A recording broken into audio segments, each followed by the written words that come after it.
want you to hold the laptop while I light.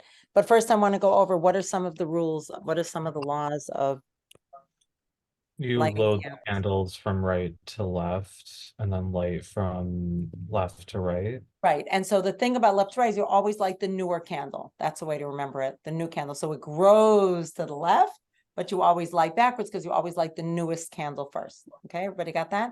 And why do we use the helper candle, the shamash? Two reasons. We're not supposed to use the other candles like for function. You're not supposed to use them for something functional. So you're not supposed to use them to light the other ones. And you're not supposed to use them for light. So if you have the light of the shamash, then you're not using them for light, or you are, but the shamash is what is your backup. Now, today with electric lights, it's not as much of an issue. Martin showing you our electric lights. Thank you, Martin. So everybody get that? There's two reasons, which means you could light your candles with a match. You don't have to use the shamash. It's just convenient. Now, because my shamash is made of olive oil, this is a solidified olive oil that I buy. You buy it in ready prepared cups, super convenient. I used to, do it myself, and then it would make smoke, and this one does not smoke. It's smokeless, which is really nice. So don't want the string falling into my Chanukah. So I can't actually pick up this little thing and light the others. It's a little glass jar. So therefore I use a match. I ordered long matches, but they didn't come, so I have to use a few matches probably to get through. Okay, what night are we on? 5. Very good, everybody. Excellent. That was not a trick question. Just seeing if you're doing it. How many blessings do we make? 2. 2 blessings. First night we make 3. We say Shechianu, special blessing we always make on the first time we haven't done something for a very long time, or if we bought some new clothing or something else that makes us very happy first time, like a new holiday. So Chanukah, the first night.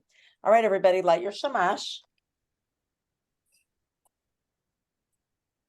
Uh-oh. Light your shamash. You can use your shamash. So usually we say the blessings. Some people light while they're saying the blessings. That's my custom. Most people say the blessings and then light. Both are fine. You can be on mute and say with me. Wait till everybody's ready. But Chelsea, we don't see you. You have to move to the side so we can watch you lighting. Where am I? Great. We're missing somebody from you, Jeff. I know. Okay. What is it, Shabbos?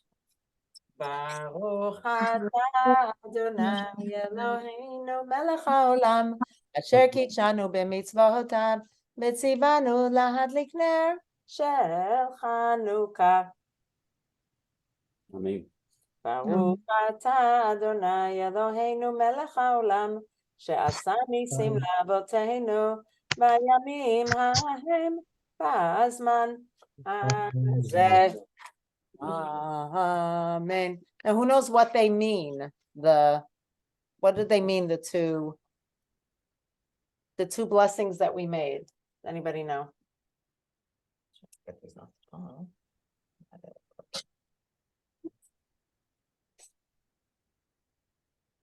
There's a special thing that you say now. Hanerot halalu, these candles, sha'anu madlikim, that we light, about the miracles and about the wonders that you God did for our ancestors and for us on those days and in this time. By the holy priests, and all 8 days of Chanukah, these lights are holy. And we're not allowed to use them, only to see them. In order to praise you and to glorify you and to thank you to your great name on your miracles. I'm just saying it in Hebrew in my head, and on your wonders and on the fact that you saved us. So that's what, oh, look how beautiful. Chelsea, it's gorgeous. David, let's say, oh, amazing. Beautiful, beautiful, beautiful. And those who lit, that's fine. Like, no worries. Ma'osor Yeshu. Thank you. Tilechana elishabeach tikon betefilati Bisham Todan is a beya. Sorry, my voice is still not 100%. Matveya, Mitzvah Hamina beya. Azek Mor Bashir Mizmor Chanukah Mizbeh. After another 5 stanzas, but I won't sing them all for you. I know them by heart, but it's okay.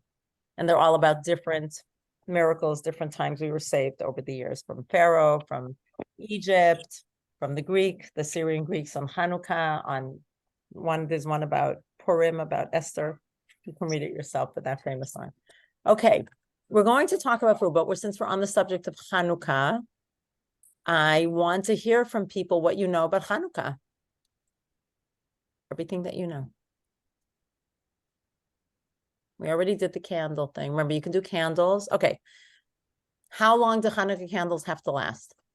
You can all unmute, really. It's okay. 30 minutes. 30 minutes, but that 30 minutes has to be at least until a half hour after nightfall. So you can't light, for example, at 4 and then like blow them out or have them finish at 4:30. They have to last, and that's in the laws and customs. So I sent you links to that last time, the laws and customs of Chanukah. And that's a little more detailed than what I sent you as a group of people who are learning. And that says that it's the exact time, which is 5:43. So if you lit at 5 o'clock and they only lasted till 5:30, you didn't fulfill the mitzvah. There are very specific rules to most of our commandments. So that's correct, David, but it has to last at least until that half hour after nightfall. The candles that I use, which is those oil candles, they last for a long time. But the regular Hanukkah candles that you buy in the box, they don't last that long. So you have to really light them on time. Your candles should last a little bit longer, David. They're a little fancier. I don't know why he always buys those, but I think there are prettier ones now. But he likes the old way of doing things, which is fine.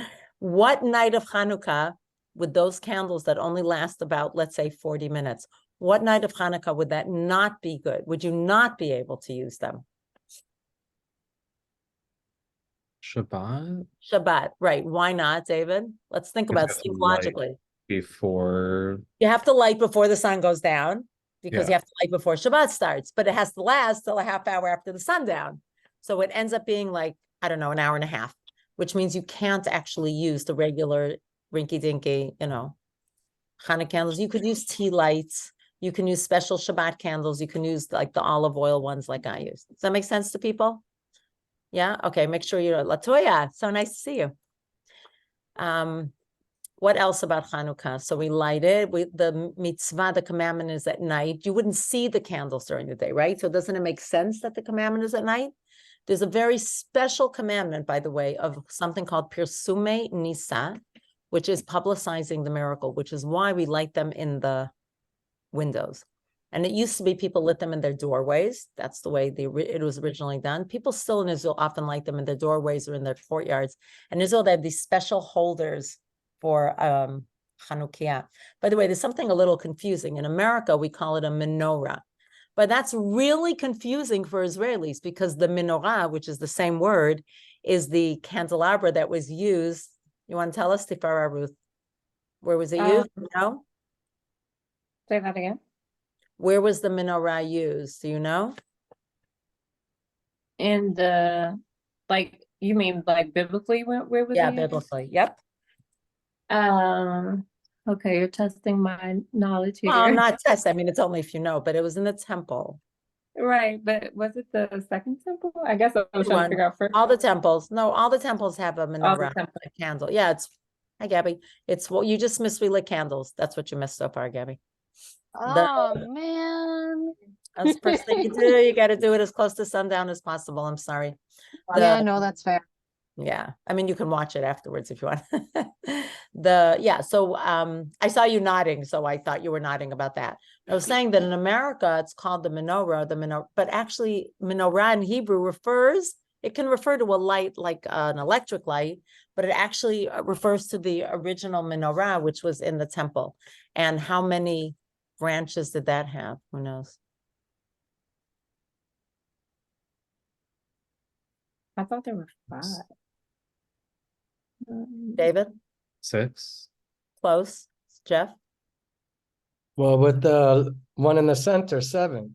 Right, so there were 6 in the branches, but there was one, it wasn't a shamash, it wasn't a helper, it was actually, and they, according to our tradition, they actually turned towards the center, showing like, the light is turning to God, as if it represented all of the Jews. So when you say a menorah in America, it's really confusing for Israelis, because the menorah is the one that was in the temple, and that one had 7. But in America, when you say menorah, it's kind of, somebody made a mistake when they called it in English a menorah, because it's not English, it's actually Hebrew. So in Israel, you call it a Chanukah. A Chanukah is only a candelabra that's only for Hanukkah. You hear the word Chanukah, but they extended it to make Chanukiah, and that's the one that has 9 usually, 8 plus 1. Everybody with me on that? Yes, no? David, puzzled? You're good? Okay. What else do we know about Chanukah? It's days, it's interesting, it's called days of Yom Tov. Now, we're used to it being called Yom Tov, but what days are usually Yom Tov? Yontif or Yom Tov. These are not trick questions, guys. Just use your knowledge. It's okay. What do we call a Yom Tov or a Yontif? Jamie, help us out here. No, you unvideoed instead of unmuting. No. All right, there we go. Got it. Holidays. Yeah, holidays like Pesach, Shavuot, Sukkot, those are usually Yom Tov, meaning a good day, Yom Tov. And those days are when we're prohibited from doing creative work, Yom Tov days. You are allowed to cook on them, that's true, except when it falls on Shabbat. So it's funny that Chanukah, which is a day that you are allowed to do creative work, why is it called the Yom Tov? I just read that it's all about being thankful to God and publicizing the miracle. That's why it's a good day, in the sense that we are showering God with thankfulness. We're trying to be thankful ourselves to the good things in our lives. That's why it's called the Yom Tov, which means you don't say some of the sadder prayers. Funerals are a little bit different because you refrain from saying sadder things, believe it or not. You're not supposed to give a eulogy. You're supposed to only give words that celebrate the person's life, which is on any day that's even a half holiday, which is what Hanukkah really is. Half in the sense that you're allowed to do creative work, okay? You're allowed to, write and ride in a car and use your technology and go to work and buy things and sell things. What else can we talk about Chanukah? What is it celebrating? Who knows? It's the miracle of the oil lasting for the 8 nights. That is one. Very good. That is one of the miracles that we celebrate, is that but first of all, was it in the time of the first temple or the second temple? Who knows? The second. Very good. So the first one was the Romans, and that conquered and that destroyed the temple. The second one was the Syrian Greeks, and this was wasn't, I guess, completely destroyed at this point, but it was a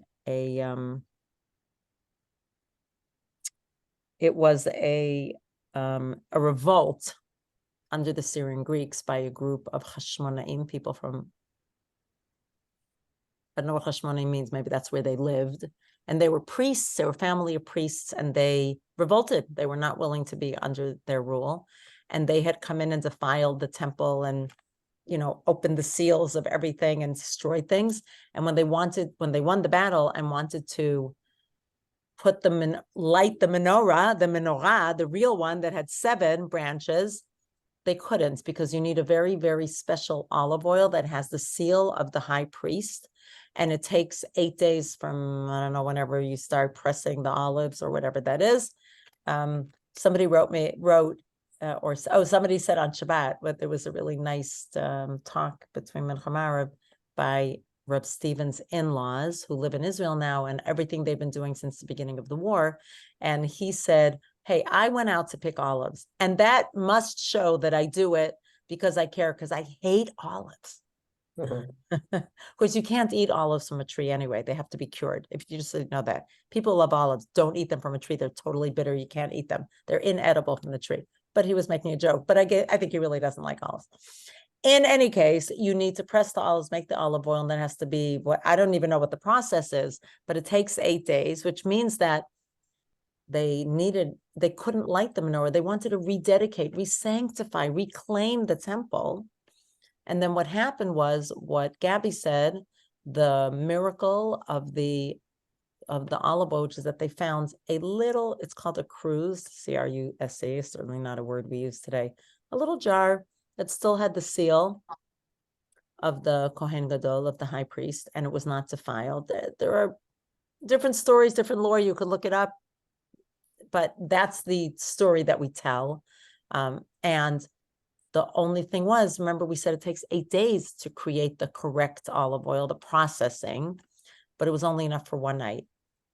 So, or one day, it lasted for 24 hours. So they said, well, we do what we got to do. And they lit it, and it lit for 24 hours. And lo and behold, it continued lighting until they had new olive oil that was ready. That was the miracle.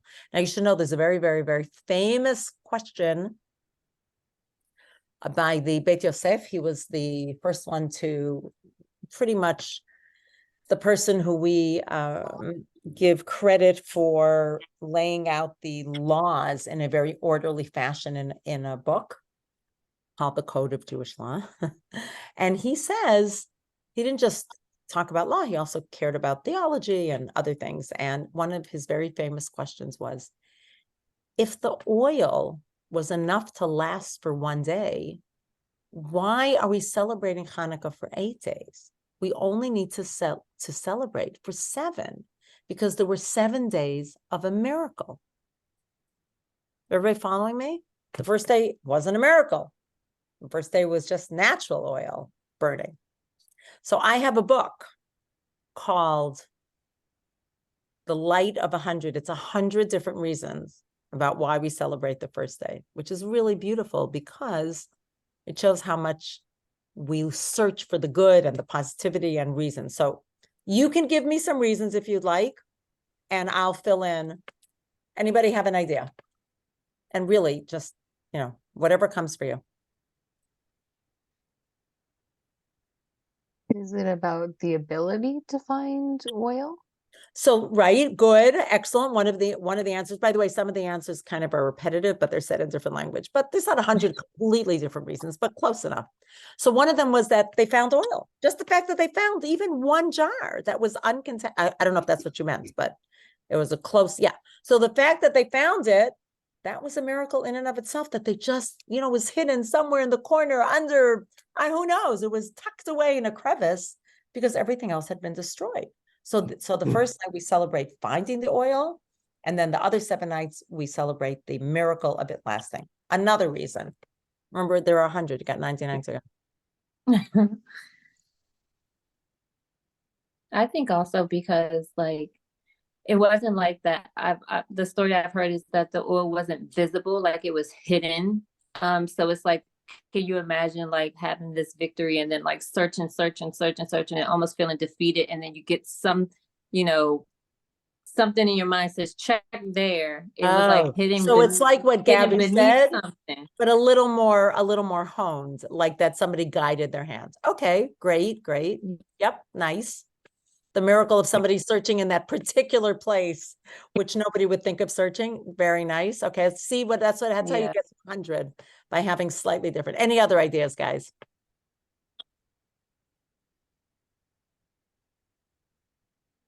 So who is familiar with the idea that there was a small band of Jews and they defeated a very large army? Martin says he's familiar with it. People heard that? That's the other miracle, that this small band of Jews. And that is another reason that we celebrate that the first night, and then the other 7 days we celebrate the miracle of the oil. Good one? That works. Another one, which is interesting because you could celebrate that any night, but maybe we shouldn't take the fact that olive oil or oil can light for granted. Like it's just a miracle that we have nature that allows us to have fire. And that could be, we celebrate that the first night and the other 7 nights. Here's another one. There is one way of teaching that it's not that the whole cruise was used up, but that only an 1/8 burnt each night, and an 1/8 lasted for 24 hours. So then even the first day it was a miracle because there were 7/8 left as opposed to 0 left. As opposed to 1 drop lasting for 7 days. It was an 1/8 and an 1/8 and an 1/8 and 8 times. Okay, is that good? That brings you a little bit into the story of Chanukah and gives you some perspectives, different perspectives. Okay, terrific. Does the Chanukah have to be made of a special material? The Chanukah, the holder of the lights.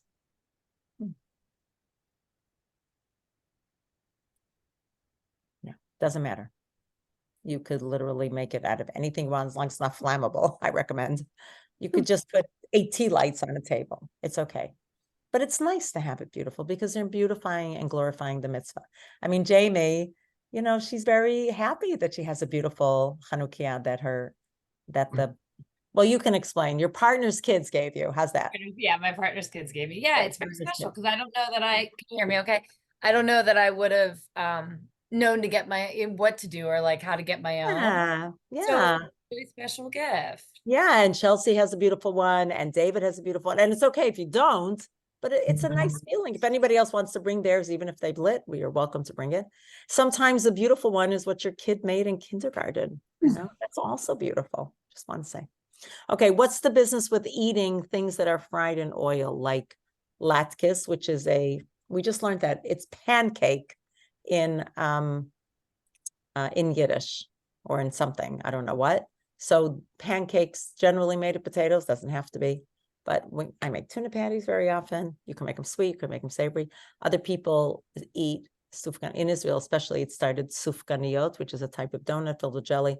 But there was one that they were serving that was filled with delicious custard and chocolate frosting. And in Israel now they have so many of them, and they're all. And then they have this syringe where you can fill it with, I don't know, alcohol, or it's supposed to be like amazing. But why? Where did that come from? Is that because of them being made or cooked in oil, fried in oil? Exactly. Anything having to do with oil. Oh, look at that. I didn't tell him to do that. Do that again. I can't make it do it. These things happen randomly. Okay. By the way, I was once saying something very hard pastorally to someone, and balloons appeared behind me. I'm like, I'm so sorry. I did not want it. Yes, Chelsea. No, you were just trying to get that to go. What? The cat? I'm dying that the cat's walking. Chelsea, you can unmute so we can hear it. I was just trying to test it, and then I was like corralling my cat. Oh, got it. I have no idea. It just appeared randomly. Okay. And why is anybody here familiar with the fact that people eat dairy on Chanukah? Anybody familiar? Just say if you're familiar with this particular custom. Raise your hand if you're familiar with it. 1, 2. Not Okay. before. 3.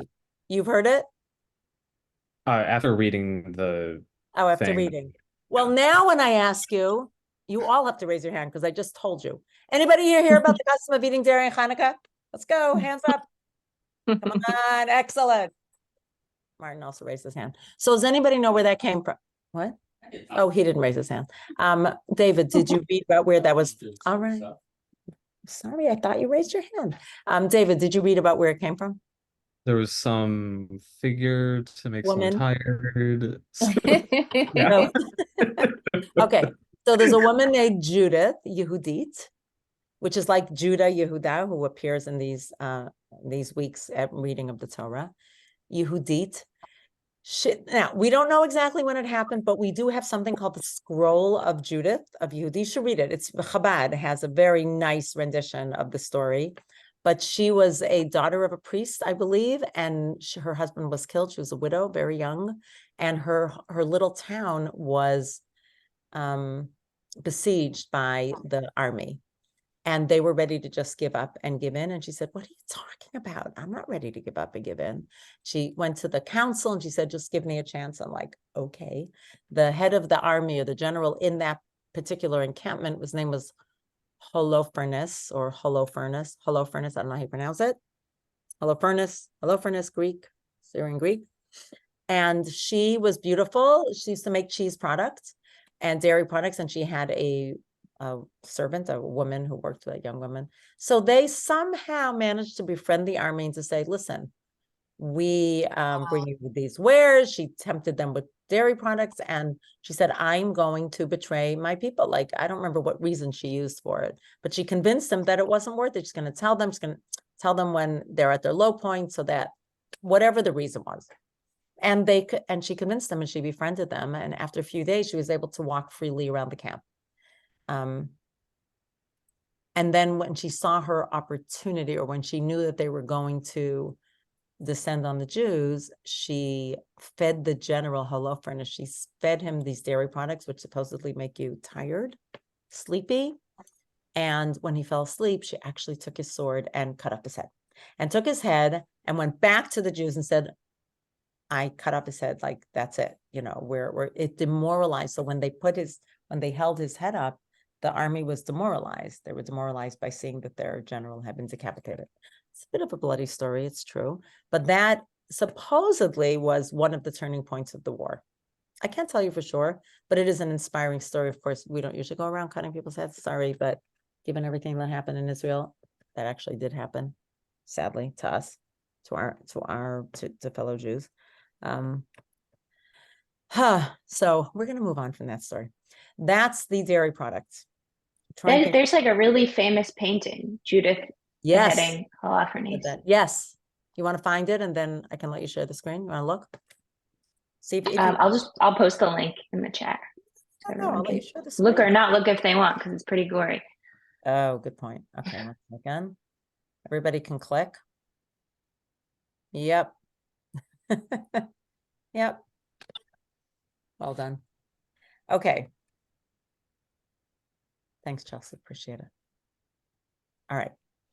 Okay. Have we okay. We say special prayers on Chanukah. We say something called Hallel, which is a song of thanksgiving and praise to God. We sing and say that also on other days, like Rosh Chodesh, the head of the month. But then we don't do all of it. We do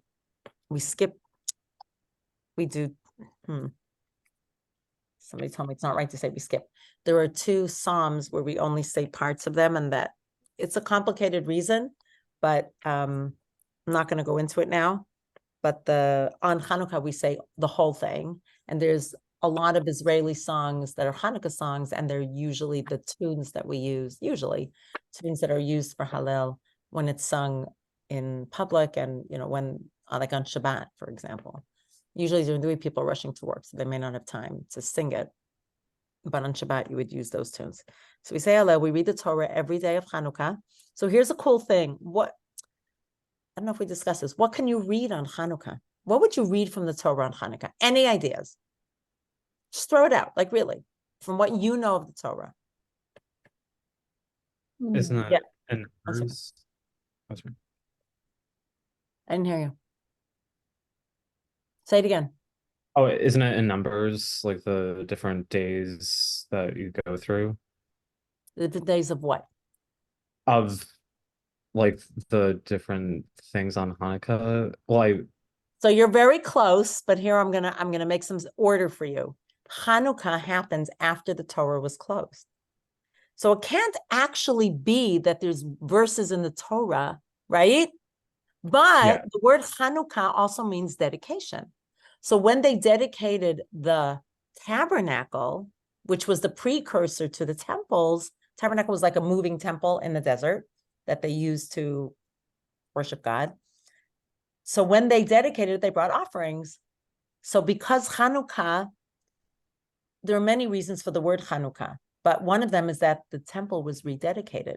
So they take a time when the precursor to the temple was dedicated, and they said, oh, we can use those verses to read on Chanukah. Does that make sense, David?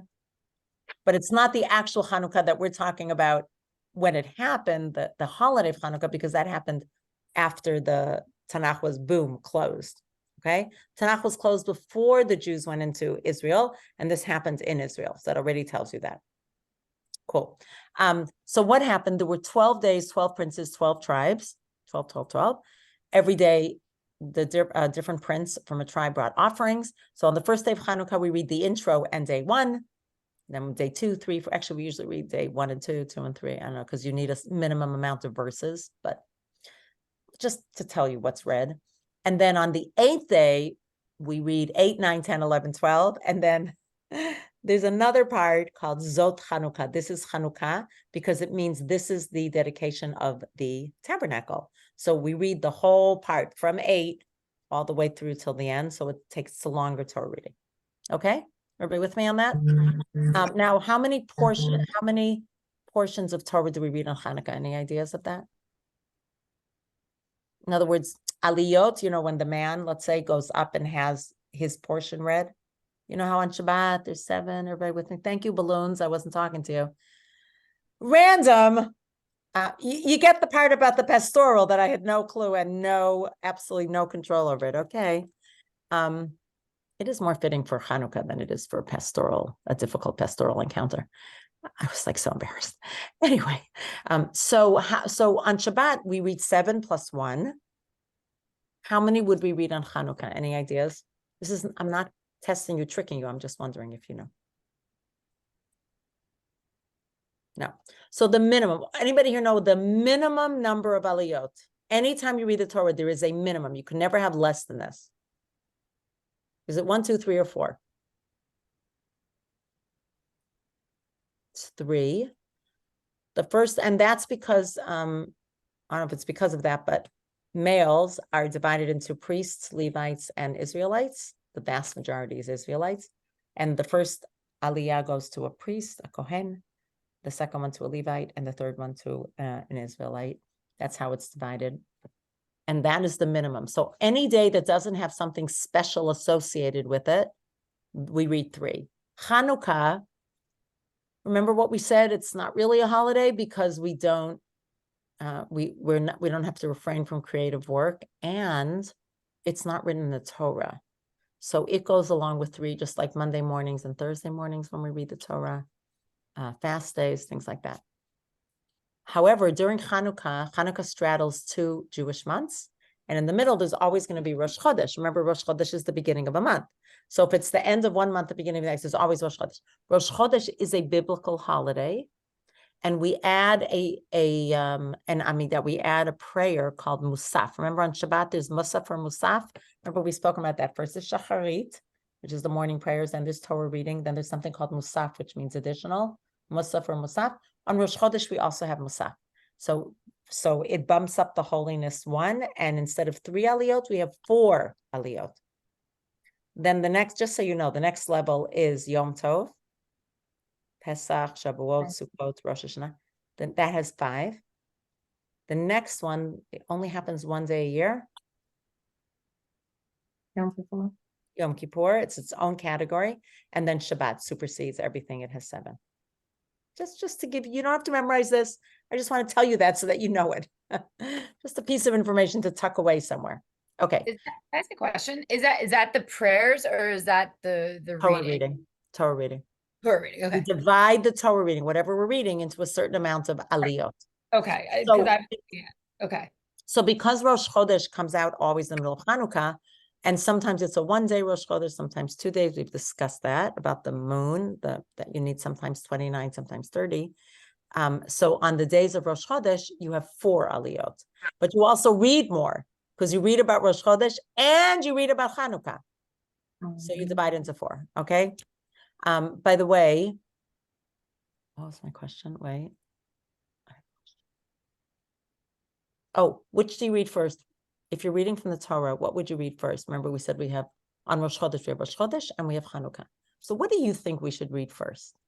Can't read them both at the same time. I'm not testing you. I really want to know your thoughts. Can you give a compelling reason to read one before the other? Go for it, guys. I'm not testing you here. I'm gonna say Rosh Chodesh first. Why? Just the level of importance. Oh, like, nice, because the level of importance. That could be a good reason. Yep, that's a great reason. Excellent. So that's a logical reason. The Rosh Chodesh, we just said it's a little bit higher in holiness. Good reason. Anybody else have a reason to read Chanukah or Rosh Chodesh first? Biblical versus, or I mean, Excellent. No, you're right. That would be a similar reason, similar to what Tifararu said, but yeah, biblical versus rabbinic. Excellent. Anything else? Any reason why you might read Hanukkah first that you could imagine?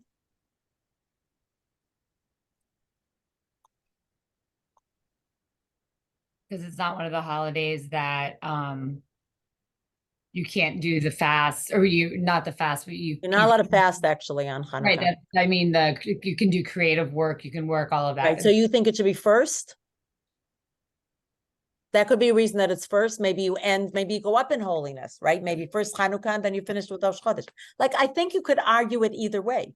You could say Hanukkah is 8 days, so why should we change it? We read it every day. Okay. I just want to say, you can see that there could be compelling reasons. So I want to tell you that there is a rule in Jewish law that when you have two things like this, like Rosh Chodesh reading, Hanukkah reading, you don't know how to call it. Which one should we do first? Should we do Rosh Chodesh? Should we do Hanukkah? That you could argue it different ways. So our sages made up a rule and said, when you have one thing that you say more often, and one thing that you say, that you read or do or say less often, you always do the thing that you say more often first.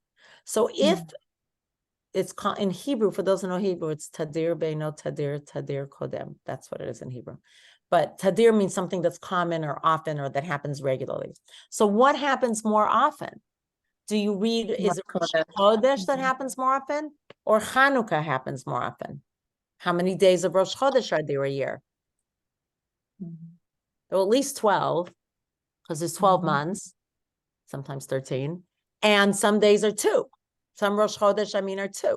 So obviously there are more days of Rosh Chodesh because there's only 8 days of Hanukkah. Everybody with me? So it is more often that you read Rosh Chodesh than you read Hanukkah. And that's why you read Rosh Chodesh and then Hanukkah. As far as I know, that's the reason. And by the way, I'm going to give you another example of that makes it very easy for you to follow this rule. In the benching, the Birkat Hamazon, the grace after meals, for those who say it, there's a place, now, there's something you add for Chanukah. It's called Al Hanisim. It's about these miracles. You add it in the Amidah prayer. You add it in the benching prayer. That's added in one place. But there's a place in the Birkat Hamazon, the grace after meals, where you add Shabbat, Ritzei. Everybody and people have added that, Ritzei for Shabbat. Are you familiar with that? Anybody who has said grace after meals and you've said it on Shabbat, you should be adding that portion of Ritzei. But there's a different portion to add for Rosh Chodesh or for a holiday. It's called the Alev Yavo. And they're right next to each other. So should you say the Shabbat one first, or should you say the Rosh Chodesh first? It's the same principle, because Shabbat happens 52 or 54 weeks a year, and Rosh Chodesh only happens 12 times a year, or however many days. Or Shabbat and Sukkot. So Sukkot is only 7 or 8 days, and Shabbat is, right? Everybody with me? So that's why the order is first the piece for Shabbat and then the piece for Rosh Chodesh, or first for Shabbat and then the piece for the holiday. Okay? It's just a general. Now, sometimes, even though we have this rule, there could be a compelling halachic reason, that supersedes it. But this is a general rule that is, okay. Have we exhausted talking about Chanukah, more or less? Just going to look at the, anybody have time to look at the source sheet? I know it's like really tricky because I give it to you kind of last minute. Then I ask you, did you have time to look at it? It doesn't seem very fair. But let me just see if there's anything else on my source sheet that would be helpful.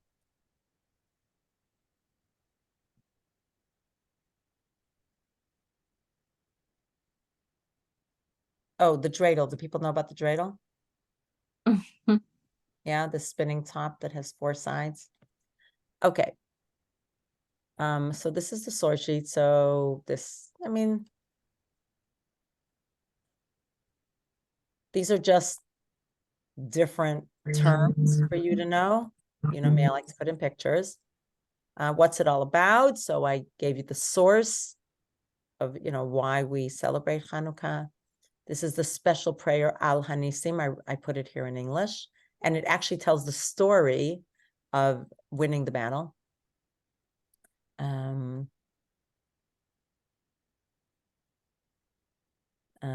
Just trying to see if there's anything else you need to know.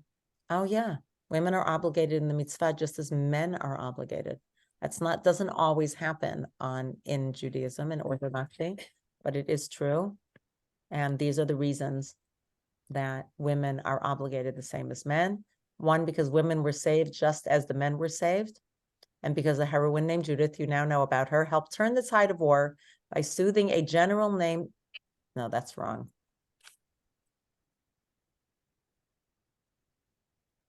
That was not Judith, that was Yael who soothed Sisera, and that is wrong also, killing him by cutting off his head.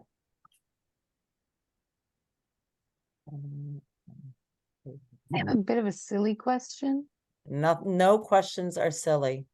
I think I've Why said do we eat dairy if that's kind of what killed or what helped, lead to someone's death? because it helped to lead to the Jews being free. Victor, yeah. It reminds us of that. I hear what you're saying, but it's something sad because somebody died. I guess that when people are, Well, more like, it caused this person to, be soothed and fall asleep, and then something happened to him.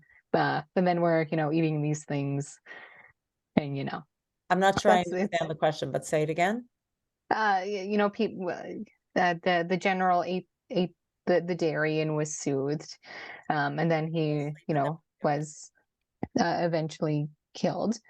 But I don't know. It's kind of funny that we eat the thing that soothes someone. Kind of makes us a little more vulnerable, I guess, even though it's symbolic. But yeah. I think it's symbolic of the different ways that a person can have agency.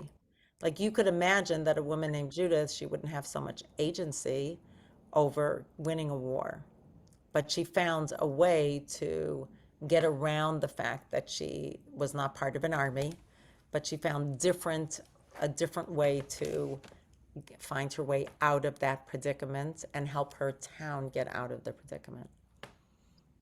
This might be wrong, but I just assumed when I heard that story that she probably she had been giving them Feeding them? dairy products, and then the night of there was I would have assumed that she put something in the products Totally hear to that. make him fall asleep. That makes a lot of sense. I don't know what to tell you. I don't drink milk as a cup of milk, but supposedly it's soothing. But I think that makes a lot of sense. And was you know like- what? She may have known, like women knew how to use different herbs. But she still tempted him perhaps with the dairy and was able to. But that makes a lot of sense, Chelsea. I cannot argue with that at all. Makes more sense, actually. Yeah. Gabby, did that suffice, or do you still feel uncomfortable with it? It suffice. I just thought it was kind of funny, but it does make sense. Counterintuitive? Yeah, yeah. Yeah. Okay, fair enough. I hear that. All right, my friends. More or less, I went through Chanukah with you. There's more in that file. You can always look things up on My Jewish Learning or in Chabad, and they will always have more for you to learn and read about, but I wanted you to understand the gist of it. Oh, Jeff, look at your beautiful Chanukah in the background.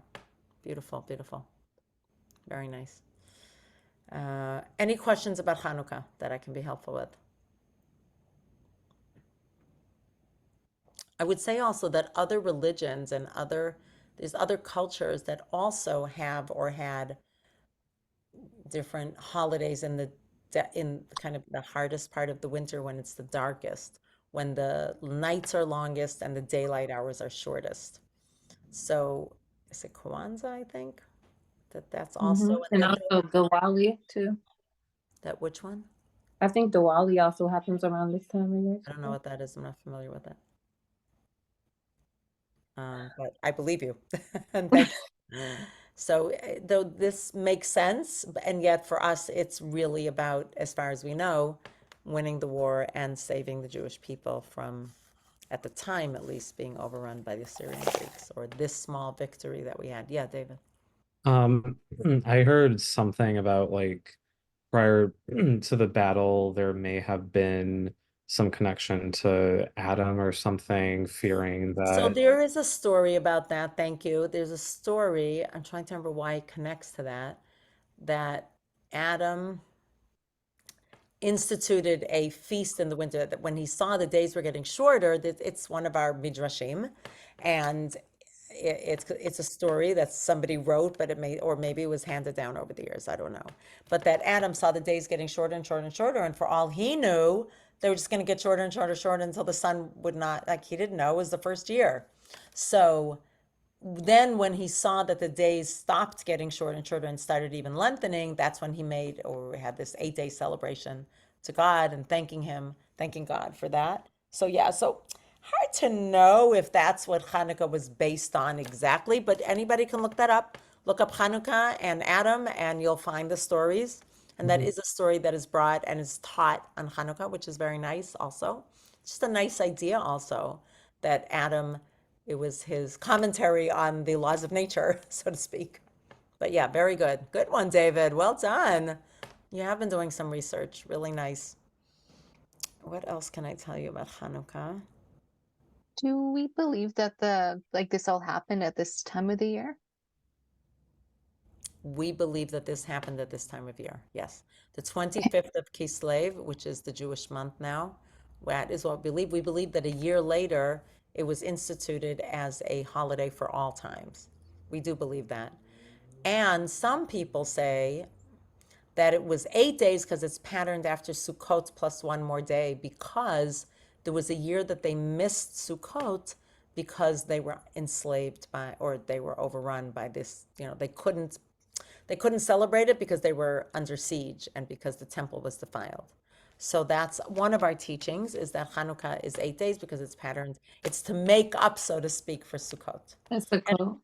Right, and it works really nicely with the whole 8 candles, and the cruise lasting for 8 days. A little hard to untangle it, but they do all seem to fit together very nicely, like pieces of a puzzle. But it's a good question, Gabby. Appreciate it. All right, let us go back to Kashrut, keeping kosher. I first want to hear any questions, please. Just lay them on me. Any questions you might have. It's really important that you don't feel, at least with the basics, that you're just not following something. Why would non-edible things have a kosher certification? That is so funny. Somebody was sitting at a table on Shabbat. We were invited, and somebody brought over a box of tissues. And he said, "See, you can use it. It's kosher." There you go. What is that too? Oh no, the OU just means that they put out the book. But it can be on a box of tissues. It is meaningless. Sorry. I'm sorry. From No, a that's fine. kashrut perspective, it doesn't mean anything. I thought it was don't kind know of why funny they- to see it on our candles. Totally. It's like this is I- approved for use, but it doesn't make sense. Well, it certainly doesn't make sense from a kosher perspective because you're not eating it. It's just that the well-known OU or whatever decided to give their stamp, as if you couldn't walk into any store and just, what it means is, oh, it lasts at least 40 minutes, let's say, right? But you could figure that out on your own, right? You don't need to buy. That's a great question, though. And that actually ends up permeating. And I mentioned that with something called glut. Somebody asked me that glut is really an indication of a certain type of level of that an animal is missing some blemishes. But now people can say glut even on dairy because it means, oh, this is a very high level, let's say. Perhaps that's what it means. Because glut has moved from its original meaning to just meaning, oh, we're very, very, very stringent. Tifara Ruth, you had a question?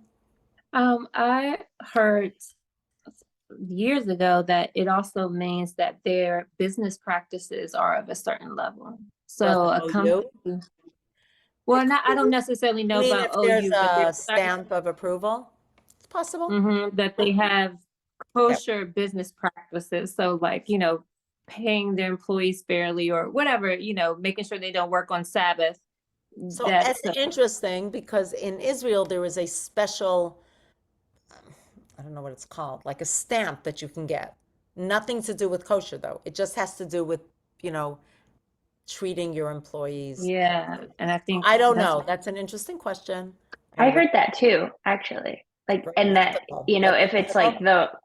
like if the business owner is like doing really unsavory things, like that could be a reason that a restaurant would lose their. No, that's two different things, Chelsea. What we're talking about, what's with the balloons? you must Anyway. have like a code word or something that you say and Clearly. Me and Alexa, maybe Alexa's trying to do that.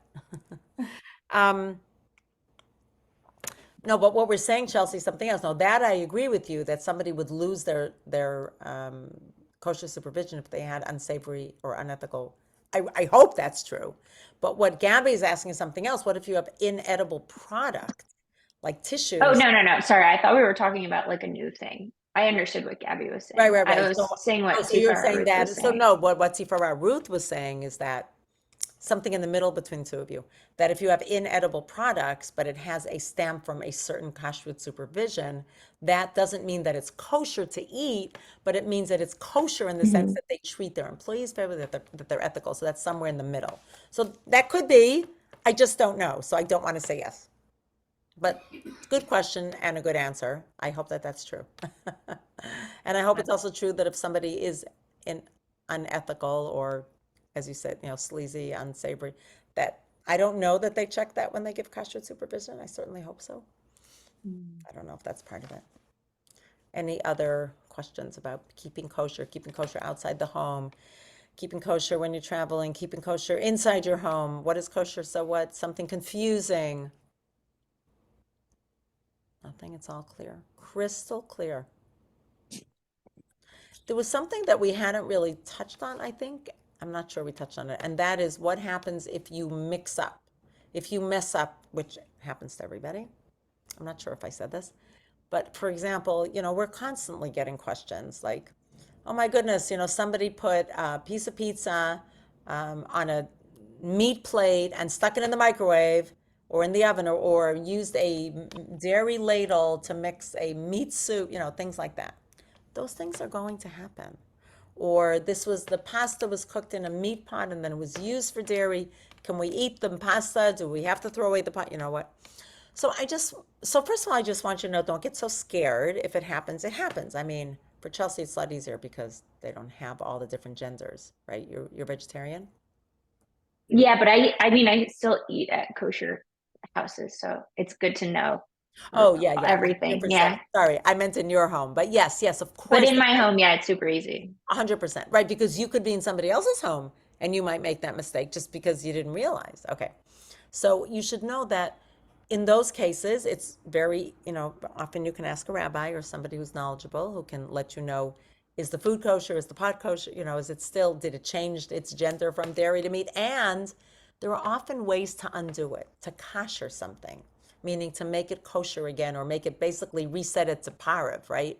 Because parav, once it's kosher, all it can be is neither meat nor dairy. But not everything can be kosher and not everything has to be. It really depends on what was in it, when the last time it was used, what it's made of, all different things like that. If it's cold, if it's hot, all sorts of things. So don't assume immediately that when you made a mistake or somebody in your home made a mistake, that has to be thrown away. Don't assume the food has to be thrown away, the pot has to be thrown away. Don't assume any of that. Okay? Just want to tell you that. And many things can be kosher. In fact, when you move to keeping a kosher home, I usually walk you through by Zoom, walk you through your whole kitchen and tell you these things you have to give away. These things are in lousy shape, so give it away anyway. That happens as well. And then these things can actually be koshered. These things don't have to. Like a salt shaker does not actually have to be koshered. Why not? Who can tell me? Because it's part of.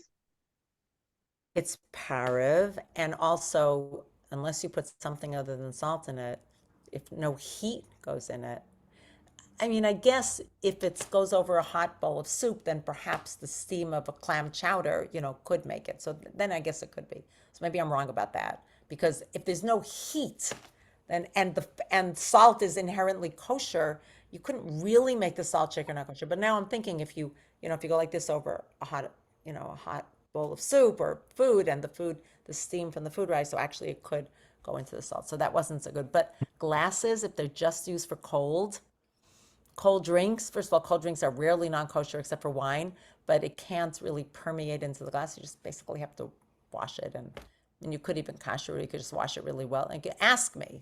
But there are other utensils that cannot be ever kosher. There's just no way to kosher them. So those have to be given away generally, and you start again from scratch for those. Dishes are a bit of a problem. most dishes, they cannot really be koshered if they're made of china or stoneware, but glass can be. But there are sometimes ways around it. You just have to speak to me and, go through, or somebody else, and go through it. So I don't want you to automatically assume that everything in your kitchen has to be dumped when you're moving into kosher. You just have to talk about it with me and we'll figure out what things can be koshered, what things cannot be. And there's an issue with wood, right? Or something about wood. Wood, I think you're talking about, I think wood can be koshered as long as you can, look, if it's full of cracks, you can't. But if it's intact, because you can't really get into but if it's intact, and it's pretty new, and it doesn't have cracks in it, I mean, that's already, you have to look at it. Some of the wood has nice polish on it, so it can't really get absorbed. But once it starts getting absorbed, it's more complicated.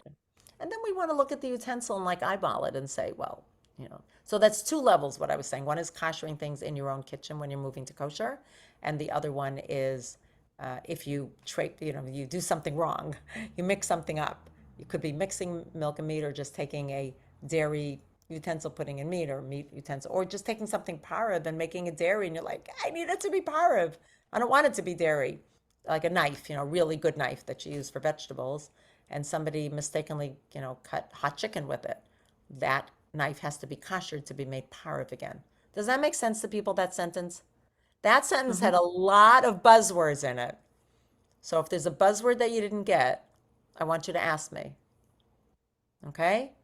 Pareve knife, used to cut hot chicken, not cold probably not cold chicken, unless it had fresh garlic or fresh onion on it, which, remember, sharpness transfers taste.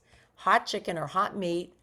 Oh, I forgot I used a really good pareve knife, but I need that pareve knife for my vegetables. So you wait 24 hours, because that's another principle, that after 24 hours we consider the food inside to be kind of spoiled. That's a halachic principle. Doesn't matter if it's scientifically proven or not.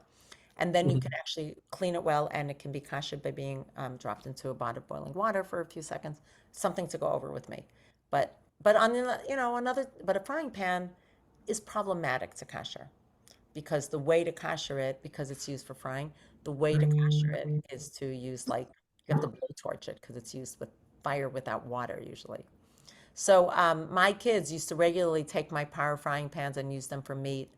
I had so many meat frying pans, and I kept buying a new power of one, a new power. But they do know how to cook well.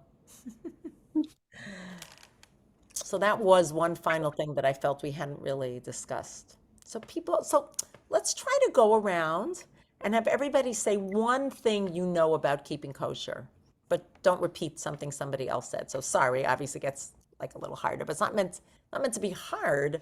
I just want to talk. Let's just talk about different things. We did this at the beginning, and now we're doing it at the end to kind of summarize. So Latoya, I haven't even heard your voice tonight. So go for it. Unmute and tell us something about keeping kosher that you know. If I'm not mistaken, you cannot mix meat and dairy.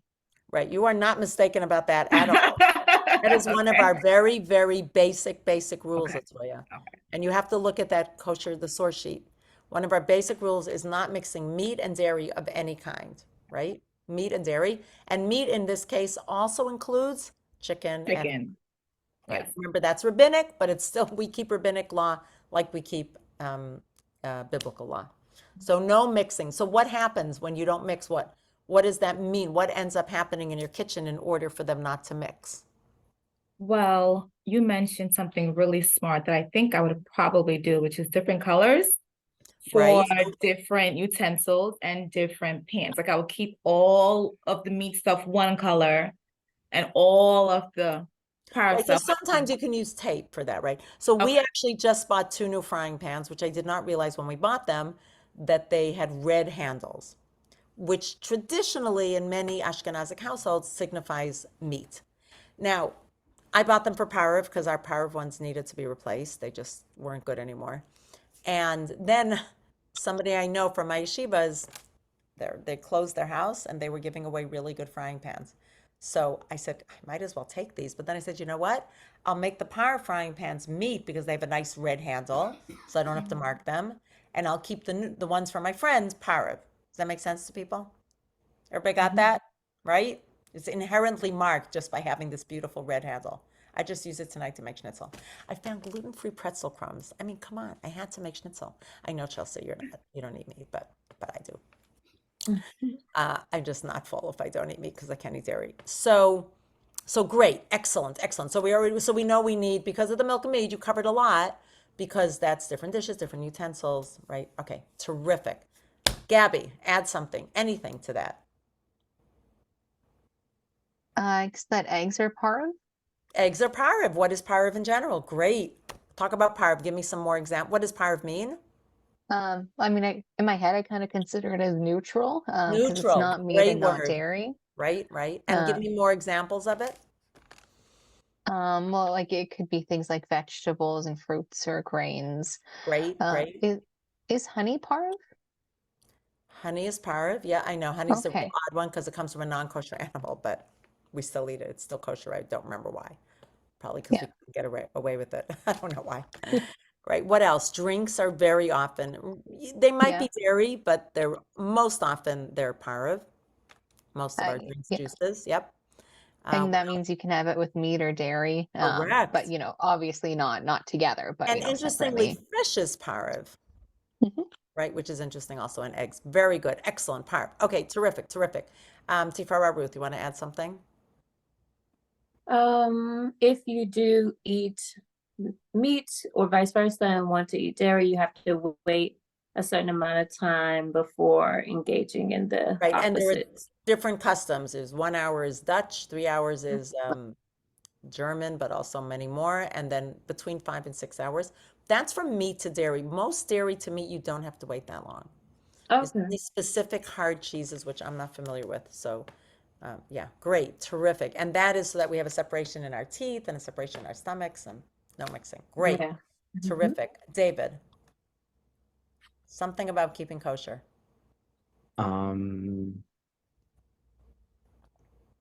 What other aspect am I forgetting? Well, It's you know. like can't have shrimp. Right, you can't, right. What food is inherently kosher? And no, very good. Seafood is not kosher. And certain fish, do you remember which fish is kosher? Salmon. Right, but it's fins and scales. So we don't usually see the fins and scales. We get a slab of salmon. So you basically have to look for the picture or look it up. And then what, Jamie, do you know what kind of meat would be kosher? The ones, it's dependent how it's cut and if they feed on wheat So grass. one of them, they're basically I all know. herbivores, but it's Go the ahead, Chelsea, if you know. Jump I it. do. This was gonna be my one if no one took it. Chelsea. We're coming back to you, Jamie. I'm going to ask something else. Go for it, Chelsea, because she It doesn't has eat to have, it, but that's okay. yeah, but I know it has to have cloven hooves and chew its cud. And chew is cut, excellent. And they happen to all be herbivores. But what about, so it's more complicated with fowl, right? They have something with the amount of talons or the knuckles. They're not, again, not the, what do they call it? Torif. I guess that's carnivorous for the birds. And scavengers, those are not very good, Chelsea. So we got to give Chelsea what she had. Sorry. Great, terrific. So we went over a lot of food, what's inherently kosher, non-kosher. The only byproduct that comes from a non-kosher animal that is kosher to eat is honey, I believe. I believe that is true. Why, Jamie, why do we need all these symbols and agencies to keep track of kosher? Do you know? Can you give an explanation for that? Oh, that's a good question. It's a guidance. Knoxville, shut up. It's a guidance. It kind of gives you the rules. That's not really a good answer of why No, it it's is. really the supervision. Supervision. How do you know? Like, how do you know what happens in the factories? Or how do you know if they're using the same pot to make something non-kosher? Right. Grapes have a very special thing. You were not supposed to have grapes from non-Jewish people and wine. So that's why we need to follow it unless you really know, or if it's just like frozen broccoli, if it's just frozen broccoli is okay. Yeah. Okay. And wine And needs to be boiled. what? It doesn't wine have to have something with it to be Wine, well, that's a little different. Wine, even kosher wine, should be boiled for a non-Jewish person or a non-Shabbat observant person to touch it. Complicated, look it up. It's, I wanted to ask you, let's say the meat is kosher. In other words, it's like cattle or sheep, How does it go from a live animal to when it can come on our plate? Jamie, can you answer that? It's how it is cut, Killed, killed. butter it right, shecht it right. It's a certain way of cutting through the neck. Yep. And then doesn't have to be blessed as well. Does not have to be blessed. It has to be Check salted. it out here. Has to be Salt. salted. So you have to like make sure there's no blood. Right, it has to get rid of the blood. And so there's a certain way of doing it. We don't generally do it. I learned how to do it, but in high school, because I was in Israel and not all meat and chicken were kashrut, so I learned how to do it. But today, thankfully, you can just buy kashrut meat. A So cut of it's meat can't have that nerve. the sciatic nerve. Nice. Look at you guys. You're rocking it. Look at you guys. I am so proud of you. That's awesome. Jeff, I didn't give you an opportunity. I'm sorry. Jamie, did you want to say something? No. Jeff, did you want, I don't know what, if you want to add something? I wanted to add something because I know that some communities eat, actually, can you hear me? Yes. They eat, in terms of milk, Chalav Yisrael. Right.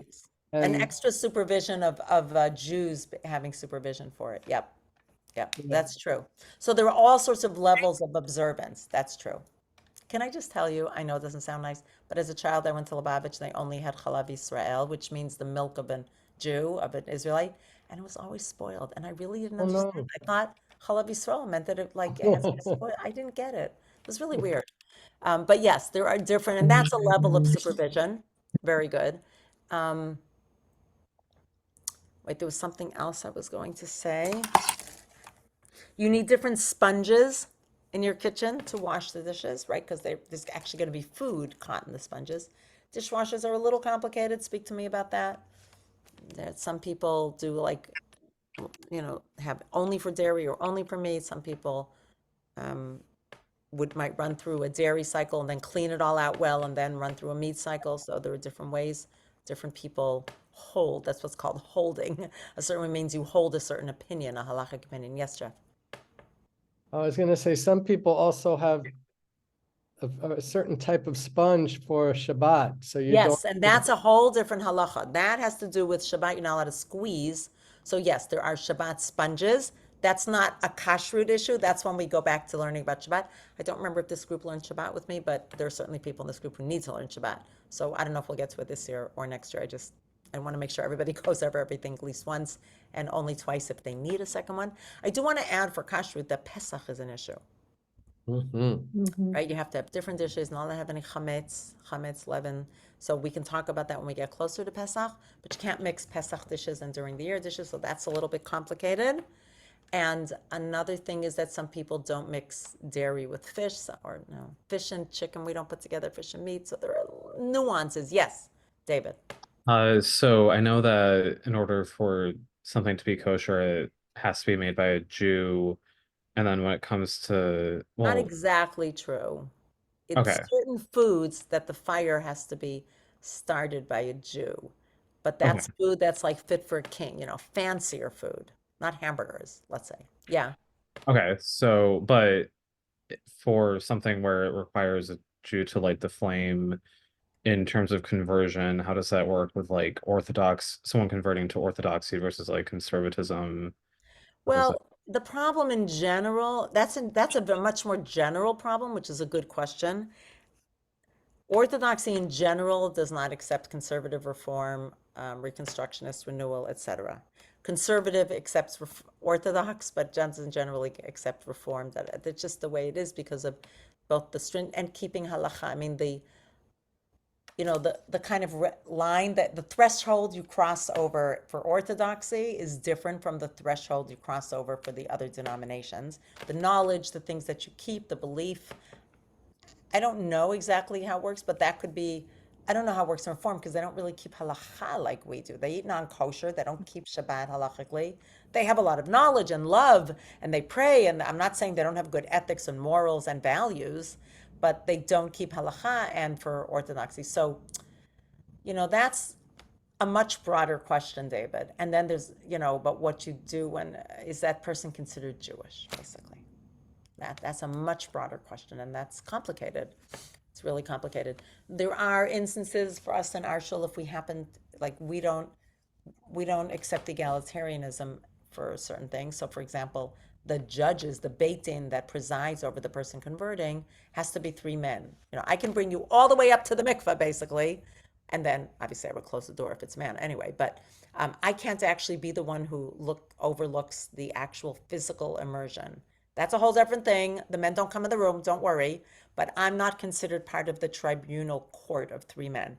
So if a person converted conservative and actually keeps Shabbat and kosher, there are people, and the 3 rabbis were men, right? It could be that one of them was a woman. But if there were 3 of them were men, and they happen to be that we know that they're Shabbat observant, and you know, it's possible that we would consider them. But I can imagine that many Orthodox would just say, look, they're conservative. You know, I let them convert Orthodox. So it's a broader and deeper question, David, if that makes sense. Thank you for that. Sure, always. Questions are always welcome. I don't always have the answers, though. Yes, Tifara Ruth. Oh no, I was just saying it happened to me. So Tell us, you want to share? I had a conservative conversion and just I didn't really have all the information that I needed. It was kind of guided to one particular way. And I just thought, okay, whatever, I'll do my conversion and I'll just live my life as an Orthodox woman, like it doesn't matter in my mind. And until recently, and wanted to be married, and my partner is Orthodox, and now it's become problematic that my conversion papers does have a female signature. So there were 3 signatures, but one is by a woman. So I have to now go through an entire And also your daughters, process, right? and also my children's. Right. So I would just That's go, okay.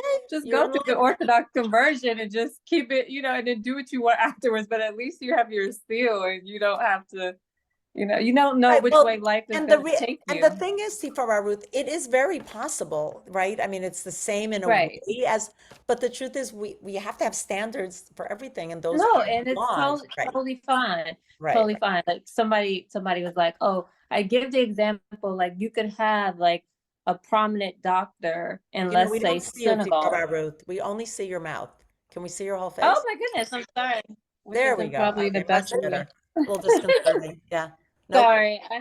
Oh, much better. Yeah. You have a doctor. Yeah. Yeah, so it's just, and I just give the example, like if this is a prominent doctor in Senegal, but now wants to come to the States and practice, you know, they have to go through, you know what I mean, the supervision, the certification to be able to practice, you know, in the land in which Good way they to want. So compare. Yep. it does, so it doesn't take away from your knowledge, it doesn't take Right. away from your love, your profession. It's just a certain set of rules just to make sure everybody's held to the same standard, and there's 0 room for favoritism or saying that was okay for this person and not okay for that person. It just makes it equal, which I appreciate, but it is problematic when you do it the other way. So Right. I'm amazed that it didn't come up before. right. People didn't know. People might Well, have I think it was just because I lived as an Orthodox woman, exactly. and Yeah, my and you had a husband conversion, at the and- time wasn't Orthodox Jew. So Well, it I'm wasn't- glad. I'm really glad that you're doing it right, and that's a good thing. You want everybody, for you and your daughters, to be accepted. Yes, Jeff.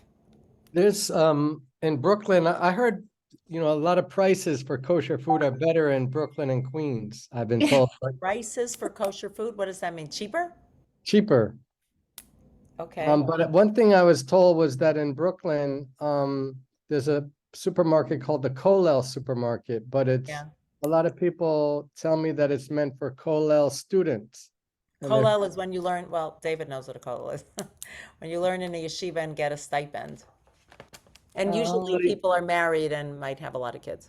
So it's not really meant for the general community to shop there? I don't know. Okay. I don't live in Brooklyn. Maybe the general community there shops there. Maybe you have to show a card that you're in a yeshiva. I assume it's subsidized, so maybe it's only meant for yeshiva students. It's not a question I can easily answer. And there might be 10 of them and they all work differently. So Oh, no. it's Okay. like, you know, culture anywhere. Is it worth the gas and the tolls and the time and the parking to get there to Brooklyn just for that? Hard to justify it for shopping, and how often would you actually do it, you know? If you save $100, but you say, I don't even know if you could save that much. I don't know. But yes, I think it is probably meant for people who are sitting and learning and have a lot of children and don't have income or don't have solid income. I would assume that's what it means. But I wouldn't say that's one of my areas of expertise is knowing how the Brooklyn Haredi community works. Is the price of, like in New York, is the price of kosher meat and non-kosher meat comparable?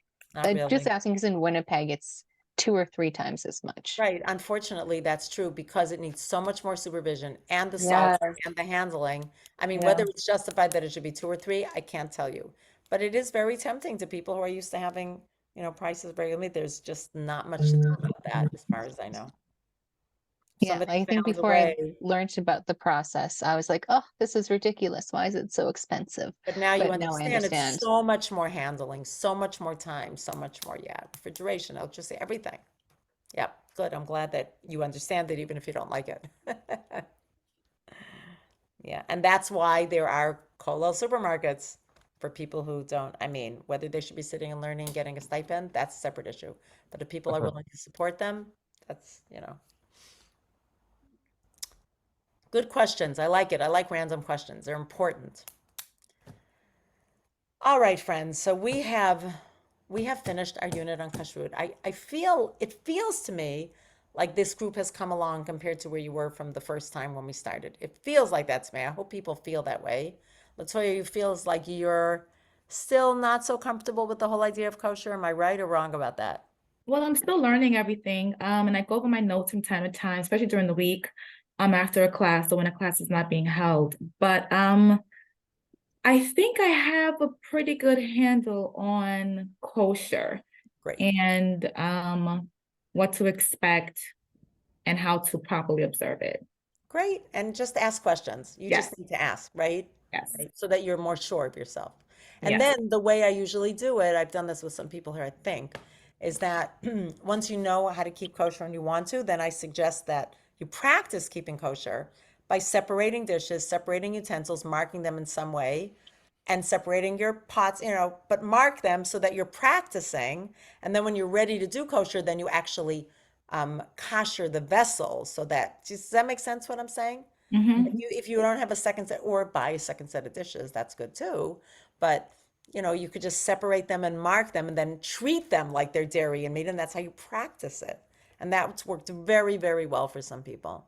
That made it much easier.